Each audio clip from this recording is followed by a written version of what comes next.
Hey guys, this is Dr. Tansini here at Ground Overhead PT, and today we're going to do a really quick video just talking about midline bracing.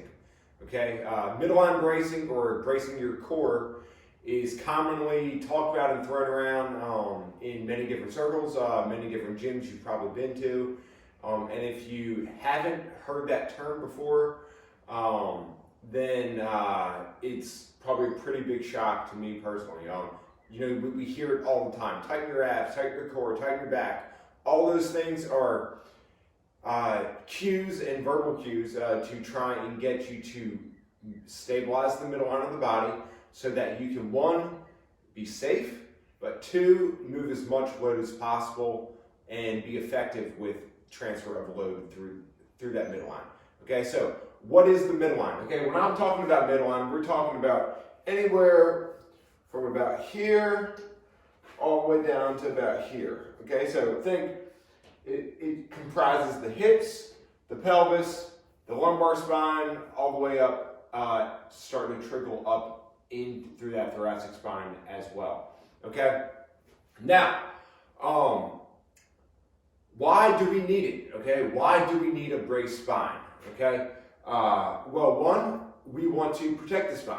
Okay, so we know that when we don't protect the spine and brace the spine the way we need to, we tend to see back injuries, we tend to see hip injuries, shoulder injuries, but most commonly, the big one you hear about is low back injuries, okay? Number two, okay, if you're watching this, you probably want to perform your best and you probably want to move as much load and be extremely effective with transferring load through your body. And the midline is meant to transfer load, okay? The midline is meant to transfer load from the legs all the way up through the upper body. It acts as a rigid and a sturdy lever so that we can then perform off of, okay? If you're not good at forming a nice sturdy lever, then you're gonna lose performance and lose the amount of force that you're able to generate and transfer through the center of your body so that you can be effective with performing your best, whether that's throwing a baseball, whether that is hitting a golf ball, whether that is being able to snatch and clean, whether that's being able to run effectively, whether that is able to swing a kettlebell, right? So we see this is a principle that gets transferred from gymnastics to powerlifting to strongman training, to Olympic weightlifting, all the way into a lot of your ball sport athletes and running and biking as well. Okay, so now, next question, how do we do it? Okay, how do we brace our midline? First, let's talk about a little bit more about what the midline is. Okay, one, okay, for the midline to function and be a strong, sturdy lever, okay, we want to stay somewhere around the middle. Okay, now you hear this a lot. You hear, so keep a neutral spine, neutral midline, you want to stay neutral. Guys, there is, this might shock a lot of you, but there probably isn't a perfect neutral, okay? Theoretically, we can say, oh yeah, there's a perfect neutral, but is there a perfect neutral that we can find on a regular basis? No. Okay, we're always going to be in some degree of flexion and extension of the spine. The big thing is that we want to stay somewhere around the middle, and we want to be able to control it in that Goldilocks area in the middle, and we want to be able to have the entire spine move as a unit in global flexion or global extension. Okay, much like you would see in a arch to hollow or a hollow hold, right? So we want the spine to move as a unit. We don't want to move at one segment. Okay, so how do we brace it? Okay, to brace the midline, we need a contraction in the front and the back. Okay, I would say the most common form of back pain that I see in my practice is people who forget about the front and they only focus on tightening up the back. Okay, so they get super tight through the back and they're like, oh yeah, coach, my back's tight. All right, here, you know, oh, I really feel it in my back, right? So all you're doing there is taking the lumbar erectors, locking yourself down at the far end of your joint and compressing it, okay? This is gonna cause a lot of, one, low back tightness, okay?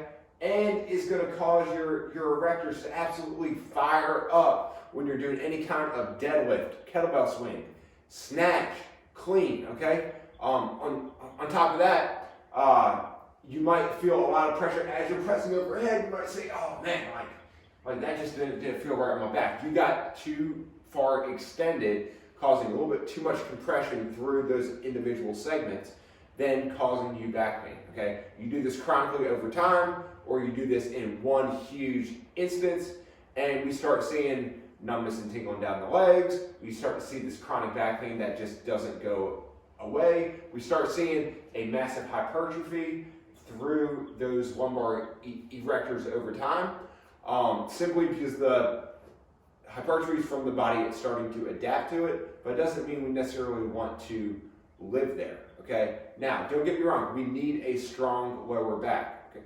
But too many of you guys and too many athletes out there overuse the low back to try and brace the midline, okay? Why is that a problem? One, we talked about compression and the low back pain that happens.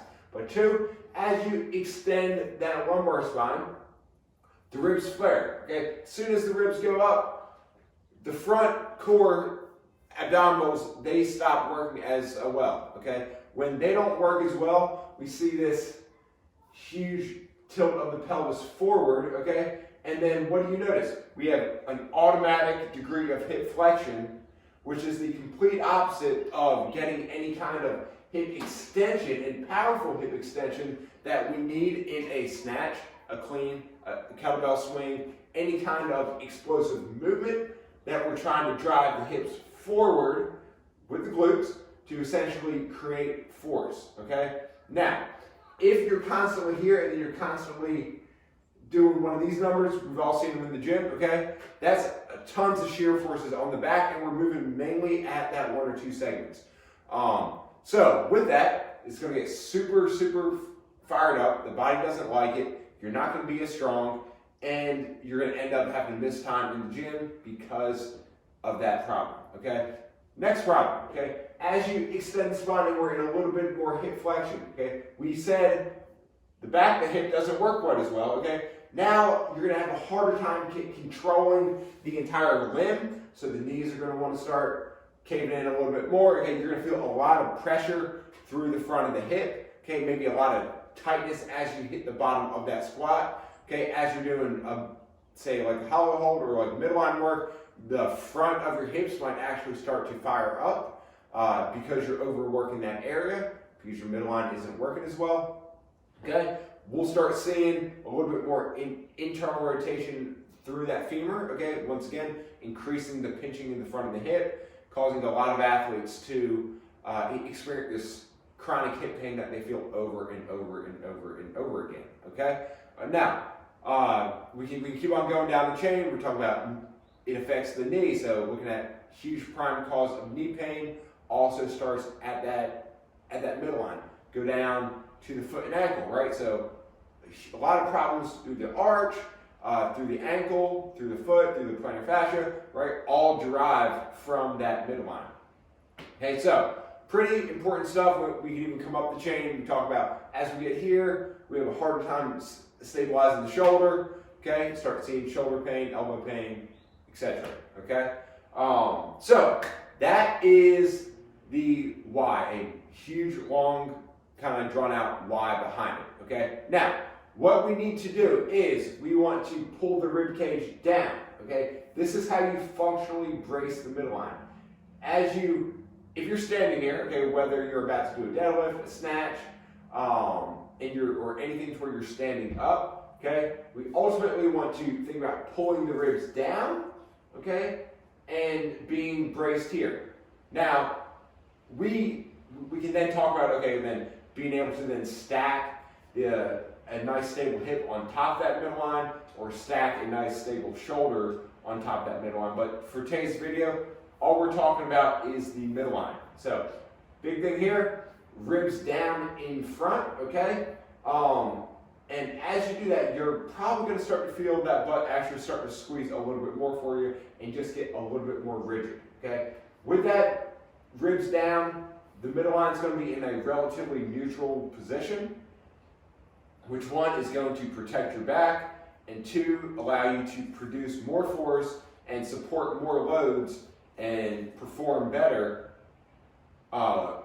without feeling your back hurt, and be able to hit new PRs because you're ultimately stronger for it, okay?